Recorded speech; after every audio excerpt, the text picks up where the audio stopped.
And welcome back to Zanpakuto Creation Series, the last of the year, and the last for a month, because as I mentioned in the community post, we are going to be doing an alternation between the new series coming out, the Quirk series and the Digimon series, with the Lantern Corps and the Zanpakuto series. So next month, you're going to be getting the Digimon and the Quirk series, and then February, we're going to go back to the Lantern Corps and the Zanpakuto, and on and off rotation. That way, I don't get completely overbooked, not overstimulated, overwhelmed. I don't get completely overwhelmed with all the videos that I do. Because I already do a fair amount on the channel. I think on average, in an average week, I do, without any of the extra videos I sometimes throw in, I do, let's see, I've got to do it in the Christmas stuff. 2 Who Would Wins, 2 What Ifs, a Lantern and a Zanpakuto, the box office, the Pokemon team, that's 8. And then, generally speaking, the movie, I do about 8 to 9, 10 max videos on average a week. And that's not even including the week offs. So, yeah, I don't want to be cramming too much into my schedule because that will decrease the quality, what I'm capable of doing, and it's just going to burn me the F out. So anyway, this comes to us from Parker Smith, who asked the question, what is the Zanpakuto of Perry the Platypus from Phineas and Ferb? Now, I've never really watched it. I'm aware of Perry the Platypus, but I've never watched Phineas and Ferb, so I'm not as familiar with the characters as I would be from some other series. So when going into this, I had to look up his personality, kind of his background, all that, and I more or less came down to this conclusion about him. In terms of a type of Zanpakuto, this character most likely has a melee type, but with a Kido-esque ability. Something similar to like Zangetsu's Getsuga Tensho or Renji's Zabimaru. Both are predominantly melee type Zanpakutos, but with a Kido-esque ability to it. Its sealed form would honestly be a Wakizashi. And the reason for that is just because of his sheer size. He is not a very big guy. The name of it, believe it or not, I think is Whirling Tiger. I think Whirling Tiger would be, because he is a very staunch, serious individual,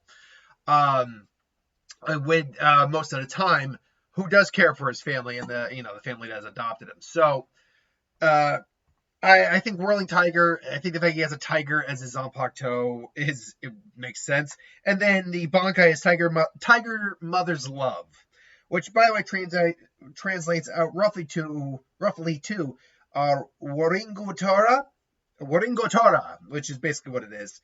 And Bankai is either Tora Hana Yoya Ai or Tana Hana no Ai. The release would be Save, but because Perry can't speak, he does it similar to like the new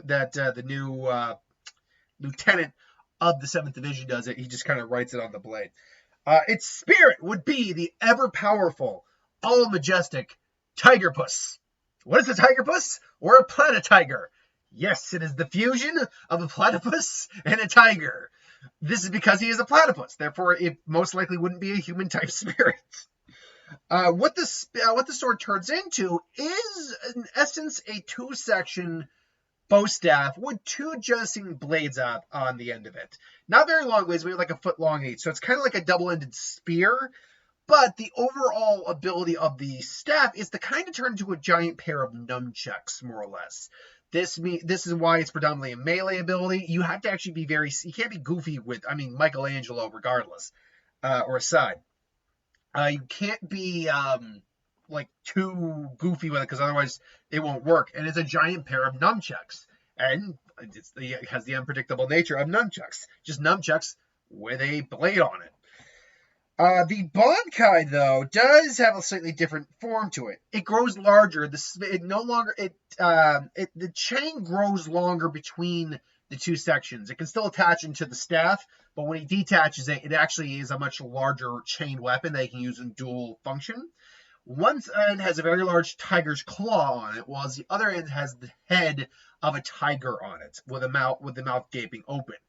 Both of these have their own separate abilities when used. The tiger's claw basically it can slash from a distance, like a fair distance away. You can still firing like a slash attack at the opponent. 5 5 or 4 representing the amount of claws on the tiger. The tiger's head, when like swung, is capable of producing kind of like a shock wave from the mouth, and the harder you swing and the harder it hits against something, the bigger the shock wave. This can be used either as still a giant bow staff, or the chain can separate, wrap around the user, and be used either as a giant nunchuck, if in theory, if you're in the area, you could use like a nunchuck, or as just 2 different tandem weapons. I do see this, though, having an ability like Renji's Soho Zabimaru, where it has I believe it's Zakatempo. They're basically like the giant burning snake, Reishi snake, biting down on the opponent.